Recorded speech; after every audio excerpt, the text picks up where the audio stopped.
Hey guys, this is Ed Pugh, one of the Kings in Queen City. You have made it to our second Kings in Queen City podcast. Welcome. Hey team, welcome Taylor Pugh. Super excited to have you guys along. Ready to talk about some real estatey stuff. I don't know how you spell real estatey, but I mean Real, that's official.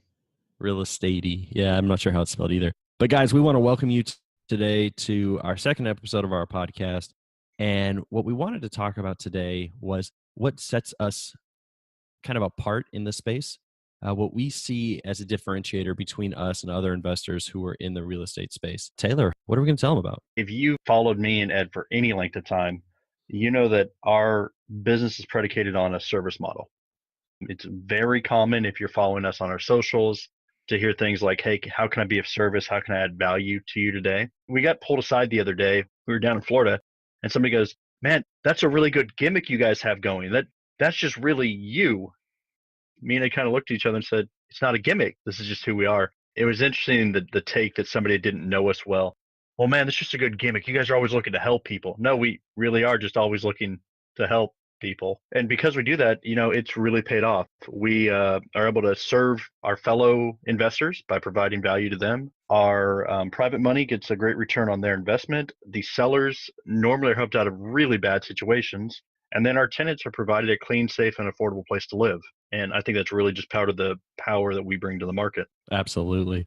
And I mean, even for folks who aren't in real estate, if you look at these expert salesmen, folks like Zig Ziglar, for example, help enough people get what they want, and eventually you'll have the things that you want. And so, even if we were doing the service approach out of a self serving point of view, which by the way, we're not, but even if we were, these are universal truths that if you help enough people get what they want, you're going to receive the things that you're interested in.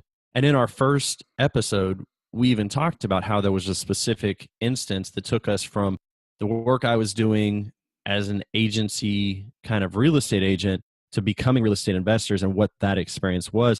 And it's interesting how even in that experience, it was all about service. Yeah, that for me, guys, this is a really powerful experience. Defining it as being life changing would not be uncharacteristic. Guys, the market that we work in a lot, we have the ability to solve people's problems, is the pre foreclosure market. These are individuals that are going through what would be described as most people as the toughest financial situation of their lives. The individual homeowner is going against a multi-billion-dollar corporation. And the perception by most homeowners is just that they don't have options. I give you that background information to kind of lead you into the story. We end up one evening sitting with a Hispanic family who is Spanish dominant. And in our market, they're incredibly underserved. Guys, quick shout out here. If you're Spanish dominant and interested in real estate, please reach out. We need you on our team yesterday. Quick advertisement. Okay, so we're sitting talking with this family. The parents do not speak much English. And so the 13 or 14-year-old daughter is translating on behalf of her parents. I'm even getting choked up talking about it. Me and Ed go and sit with this family as we have to describe to the daughter. We're reading the documentation they've been provided. She's then translating to the parents how their house is going to be foreclosed on, and they have to move out of the house by Friday. This is Monday or Tuesday, I believe, if I remember correctly. Taylor, that's a really great observation. And one more point of detail about this family was they had ended up receiving an adjustable rate mortgage when they thought they'd signed up for a fixed rate mortgage, causing their payment to escalate substantially. And Taylor, I can remember specifically us even having to meet with the family at a time that was later than we would normally meet with people, just because the father was coming back like 2 or 3 hours from the day job. Like he would drive 2 or 3 hours, he would do the whole day, and then he would drive 2 or 3 back. Do you remember that? After working that 8 to 10 hour shift, because he'd even do overtime. I remember talking like very specifically in depth about this guy was just in a bad situation. He wasn't a bad person. They'd end up in a bad situation and didn't have a way to pull themselves back. Unfortunately or fortunately, guys, that has inspired us to be what we do now and to be of service. After their foreclosure completed, we learned that there were other steps we could have taken to remedy this family's terrible situation. And I guess the part that's the takeaway for us today is had we known the tools that we know now, we could have been of more service to this family and allowed them to stay in their family's home. And that's really a kind of a calling for us at this point to say, look, if there's one more family that we can help out of one of the most frightening periods in their life, that's what we want to do. And so that's one of the pieces of our business that really was a cornerstone or a turning point for our business. What we have found since that time is that as we continue to seek opportunities to serve those who need our specific help, we find a way to not only be rewarded in the market, but also to resolve a very challenging, scary, upsetting, damaging time in their life. It's amazing the positives. And guys, there are plenty of times that we help individuals with no monetary gain on our part, because at that time it's the right thing to do. Are there times we make money? Absolutely. And we'd be, wrong if we said otherwise. To be of service, and this is where we'll come back to kind of some of what we do, guys. To be of service required us to be informed and to seek specific knowledge. The average American after high school isn't going to read one more book. In 2017, just to put a timestamp on this, Taylor read 41 books. Ed read a pile of books as well. Some of them were similar, some of them were different, because as partners, we need to have different strengths. Ed read his stack of books, and I read the books that were important for me. In each one of those cases, I gained a little extra knowledge. The average American, they're not going to be reading one more book after high school. That just doesn't happen, because we've chosen this life of service and we've chosen to be the subject matter experts in our field. After this podcast, I'm going to continue gaining education on another way to be of service in my market. Ed's going to be doing something really similar. He's going to be speaking at another meeting, which we do fairly often, to spread more knowledge to more individuals. Part of that is a part of our calling, and grateful for the opportunity. And part of that comes back to, Taylor, the approach that you and I have chosen to take in our business, which is we don't live in an environment where there's some type of scarcity, where there's some type of limit to the amount of deals that we can do. There's some type of limit to the amount of people that we can partner with. That there's some type of limit to the amount of capital that we can ultimately attract to our business. What we understand is that there's actually a surplus of those things, that there's just an abundance of them. And that as we continue to look for those opportunities, that we're going to find them. Taylor, in fact, one of my favorite quotes that you share very often is, you've driven by more opportunity today than you could monetize in a lifetime. And what that reminds me of is that we're always looking for opportunities to serve people. So often, Taylor, one of the questions we get a lot, and I kind of get a kick out of it, is, Taylor, do you do deals in Atlanta? Taylor, do you do deals in Raleigh? Taylor, will you go do a deal in Nashville? Will you do a deal in Tampa, Florida? Well, yes, I would do a deal in Tampa, Florida. And yes, I would do a deal in Nashville if I weren't so busy monetizing the opportunities that I have that are within 3 or 4 miles of me before I go out and chase the 15, 20, 300, 2,000 miles from me. I like that you sounded the Fox and Socks and Green Eggs and Ham quote right there. That sounded, will you do a deal here? Yes, I will. Guys, yeah, yes, Taylor P will do a deal anywhere where the numbers make sense. But matter of fact, if we found one in Antarctica, that's the last continent Taylor hasn't been to. So he'd love the opportunity to go up and set up some multifamily housing. And any wholesalers listening to the podcast today, if you can find us a 12-plex, Taylor, would a 12-plex be big enough? I mean, Antarctica, we could go for a duplex in Antarctica. Duplex, there you go. You just blew my mind. I don't even know. Can I own property? Is it legal to own property in Antarctica? Any wholesaler or any lawyer listening to this, guys, I need clarification on this specific topic. We let Ed derail the conversation. You see what happened? Is it legal for Taylor to own property in Antarctica? If it is, send me an email, taylor.pugh@gmail.com. Perfect. All right. So bringing us back on subject. Guys, what we wanted to share with you guys before we get started in talking about how we do our underwriting criteria, or before we talk about the deals that we're looking to do, what we're trying to give you the basis of is understanding where we come into the business from. And it's this place of service. And does it have to do with potentially our past? And, we were in the military? Sure, it probably does.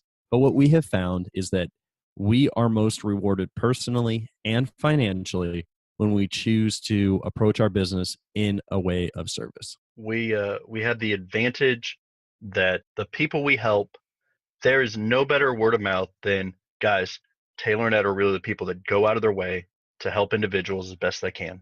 And that results in, one, we talked about it on the last episode, but guys, we know most of the major players in our market. Does it mean I know everybody?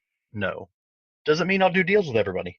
No, but we know almost every major player in our market because we come from a place of service. One of the things we do, and it's not anything exciting, you can do this in every one of your local markets, team. I have a little Google calendar, and it has every local meetup by all the little groups in our market. And it's just a free service that, hey, when a new meetup is scheduled, Taylor gets a call. So he becomes the expert of, man, guys, there's a meeting. Hey, Taylor, where can I see a meeting tonight? That's just another service that you can provide. It costs nothing. It takes 2 minutes of time. Probably took me 15 minutes to set up total. We put it out on all of our local Facebook groups, which if you're not a part of yours, join them and add this service onto something you're doing in your market. Just another way to be of service. Yeah. So even looking at how we developed our network originally in our market, we got heavily involved with meetups in our market, RIAs in our market, and we positioned ourselves as the guys who were willing to do the things that people needed done. We moved tables around. We set up chairs. We stayed late to help clean up. Whatever needed to be done that was just of service. Were we the guys who knew everything at that time? For sure not. Are we the guys that know everything now? For sure. No, for sure not. If it's not said yet, guys, Ed and Taylor don't know everything about anything. We know a lot about a very small sliver, and that's our one thing. But even on that one thing, I learn something every day in real estate. Absolutely. And I think the thing that we would advocate is if you can become someone known in your market to give service, that then other opportunities will open up. Taylor, I'm reminded of a time early on in our investing career where you worked to develop a partnership with a specific mentor of yours who called you one day and said, "Hey, I need you to help me line up somebody to do some pressure washing." You called around, tried to find some people to do that pressure washing, and then at the end of the day, not able to find someone to do it, you got in your car, drove over there, and did the pressure washing. That did happen, and in fact, in that specific case, the amount of value that my mentor had provided me, I don't know if they realize it because they're pretty busy, but I didn't charge them. Guys, it was free service. I spent 4 hours of my time and did an amazing job, right? Because if I'm going to do it, I'm going to do it right. And at the end of the day, I didn't end up sending them a bill for it because the value that they had provided me was worth it. This is a millionaire. And so, do they care that I didn't charge them the $150 for the pressure washing? I'm sure they don't care. It was just a way to say thank you and to be of service to other people. And I think what's important to mention here is it's not about, so often folks who are experienced in the market get tapped on the shoulder and say something like, "Hey, can I meet you for coffee? Hey, can I take you to lunch?" And instead of doing that, find a real way to be of service, such as go and pressure wash a house they need pressure washed. Then if you need a question answered, do you think they're going to be available to answer that question? And that's really, Ed, how I got started heavy in the market was I just said I'll be the one to do it. So when one of my mentors said, "Hey, I need some paint picked up from my house and taken to my rehab," what do you want to bet that I was able to ask a couple questions as I was picking up paint and picking their brain? And then the answer was, "Hey, now that the paint's dropped off, what else do you need?" Guys, that eventually turned into my mentor paying me, my millionaire mentor paid me to spend time with them.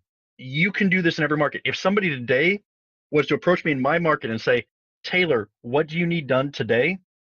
and they did it for 4 or 5 days straight, they'd be on the team pretty quick. I don't have a very long application. You'd be on the team pretty quick if you just showed up a couple days in a row and did some service for me.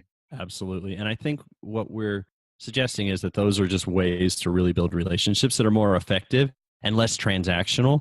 Again, we're going to be talking about a couple of dynamics. And one of the dynamics that we talk about is this spectrum between your involvement in business being either transactional or engaged. And it's a spectrum. And you're either closer to transactional or closer to engaged. And what we really advocate against is having relationships that are just transactional. By the way, think about the I buy houses cash guy. That's a very transactional relationship where we're suggesting that you're going to find more value in being more engaged in finding a solution. And a lot of times, if you'll approach a problem with a heart of service, that's how you'll find that you're doing that deal properly. A value that we bring to the marketplace, again, to close this out, is just be of service. If you're brand new and you're a new wholesaler, welcome. Everyone listening to this had a very first day in real estate, including us. We are so thankful for the people that supported us when we got started. And because of that, we give back now. We support our local meetups. We support local networking events. We are active on our Facebook groups daily. We love seeing new people get started. So, hey, if you're in our market, please don't hesitate to reach out. We're always looking to bring new members on the team. We're looking to provide leads. We're looking to help you door knock. We're looking to help you get started. I had people in my local market do the same for me. There's a really fun story that we'll tell another time about the challenges of getting started. Let's sell a little sizzle there for you guys. Look forward to seeing you on future podcasts and appreciate you guys for being here. Hey guys, thanks so much. Once again, this has been the Kings in Queen City podcast. We appreciate your support. Make sure you check that subscribe button so you'll get all the future content as we bring it in the future. Check us out on our YouTube, Instagram, and Facebook channels, all under Kings in Queen City. You can check us out at kingsinqueencity.com as well. Thanks so much.